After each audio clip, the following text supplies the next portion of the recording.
Assalamualaikum warahmatullahi wabarakatuh. Apa kabar anak-anakku semuanya? Semoga kita semua ada dalam lindungan Allah Subhanahu wa Ta'ala, dan kita harus tetap semangat walaupun pembelajaran kita kali ini dalam kondisi daring atau virtual, ya.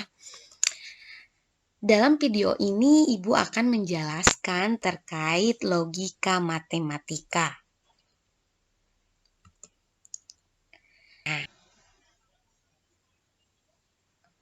Logika matematika. Dalam video ini, Ibu akan menjelaskan 3 hal terkait logika matematika.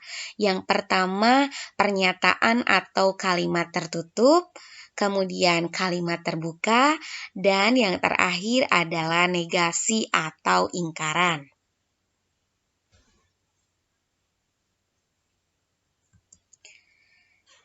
Pernyataan atau kalimat tertutup.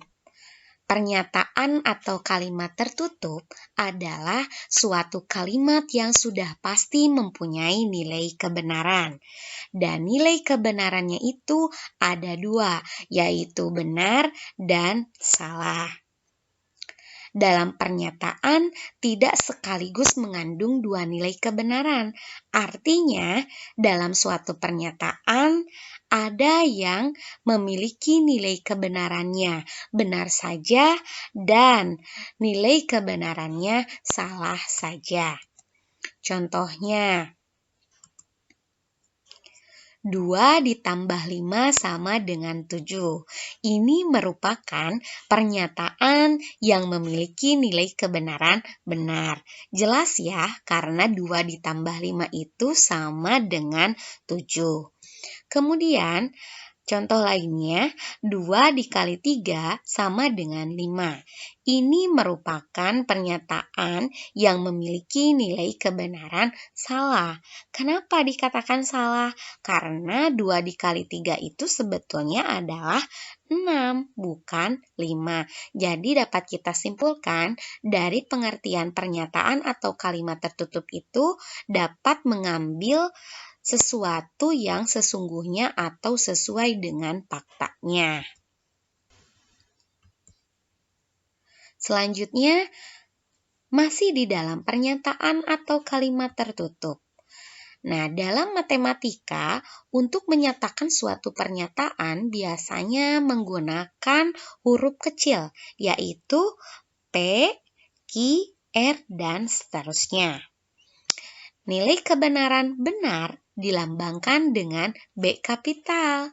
Kemudian, nilai kebenaran salah dilambangkan dengan S kapital juga. Nah, contoh lainnya dari pernyataan atau kalimat tertutup ini. Yang pertama, dalam 1 tahun ada 12 bulan. Betul kan? Kalimat ini atau pernyataan ini merupakan pernyataan yang nilai kebenarannya adalah benar, karena jelas dalam 1 tahun itu ada 12 bulan. Kemudian, dalam 1 minggu ada 8 hari. Nah, ini merupakan memang suatu pernyataan, tetapi nilai kebenarannya salah, karena dalam 1 minggu itu ada 7 hari.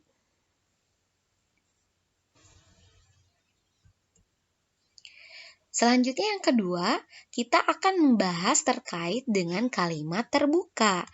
Apa itu kalimat terbuka?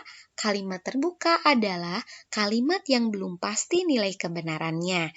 Nah, kita tidak dapat menentukan apakah nilai kebenarannya benar atau apakah nilai kebenarannya salah. Kalimat terbuka masih mengandung variabel atau peubah yang kita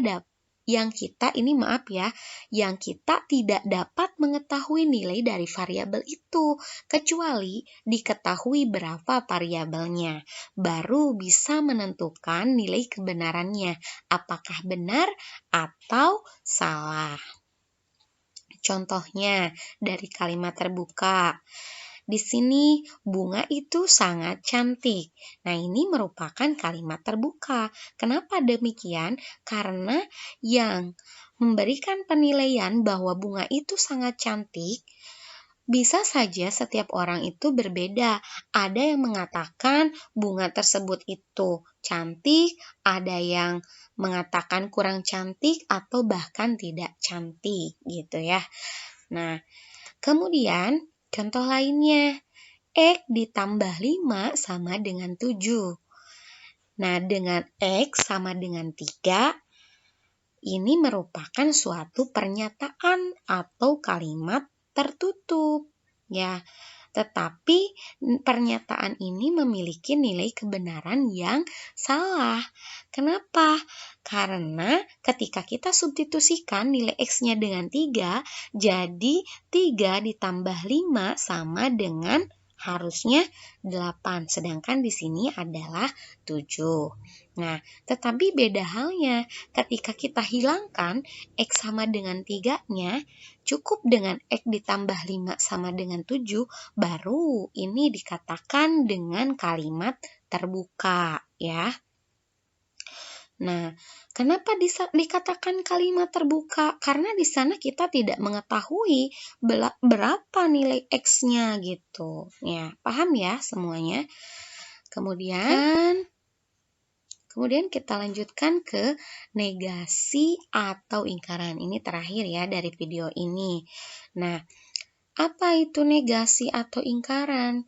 Negasi atau ingkaran adalah pernyataan yang menyangkal dari pernyataan yang diberikan. Nah, biasanya dari negasi atau ingkaran menggunakan kata tidak benar, atau bukan.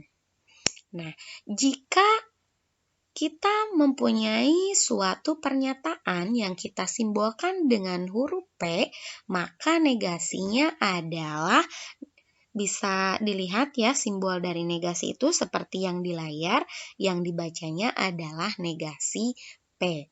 Kemudian, jika negasi P, maka negasinya adalah P gitu ya. Jadi dapat kita simpulkan bahwa negasi atau ingkaran itu merupakan suatu kebalikan gitu ya dari pernyataan sebelumnya.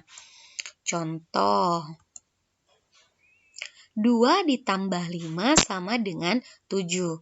Nah, pernyataan ini merupakan pernyataan yang nilai kebenarannya benar ya. Dan ketika ditanyakan negasinya seperti apa dari 2 ditambah 5 sama dengan 7, yaitu 2 ditambah 5 tidak sama dengan 7.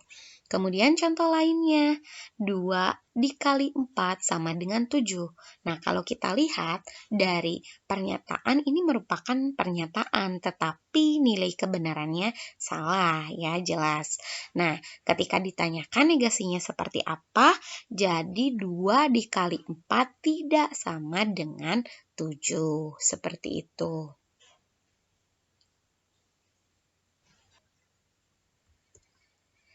Nah, masih di dalam negasi atau ingkaran, perlu kita ingat ya, negasi dari semua atau setiap adalah ada atau beberapa. Kemudian, negasi dari ada atau beberapa adalah semua atau setiap. Kemudian, negasi dari adalah yaitu bukan. Dan terakhir, negasi dari bukan yaitu adalah. Contohnya, jika kita simbolkan suatu pernyataan dengan P, pernyataannya adalah semua pemain voli berbadan tinggi. Negasinya adalah ada pemain voli yang tidak berbadan tinggi, atau ada pemain voli yang berbadan pendek. Contoh lainnya, pernyataannya adalah beberapa siswa menganggap matematika sulit. Negasinya adalah semua siswa menganggap matematika tidak sulit, Atau kita bisa menjawabnya dengan setiap siswa menganggap matematika tidak sulit. Seperti itu.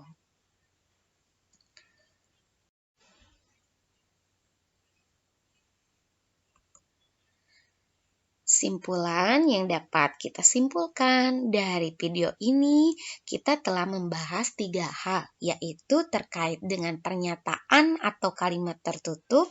Yang kita bisa ambil kesimpulannya adalah kalimat yang bisa menentukan nilai kebenaran, benar, atau salah, dan tidak sekaligus mengandung dua kebenaran. Dan itu kita ambil kalimat tersebut dengan kondisi sesungguhnya atau sesuai dengan faktanya.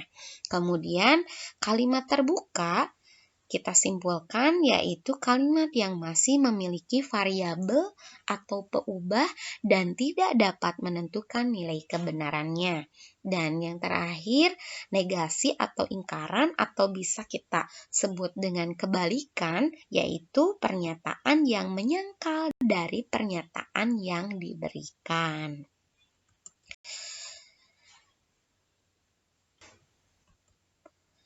Next, pada video yang akan datang, kita akan membahas terkait pernyataan majemuk. Ada kata hubung logika yang di dalamnya terkait dengan konjungsi, yang kedua disjungsi, yang ketiga ada implikasi, dan yang keempat ada biimplikasi.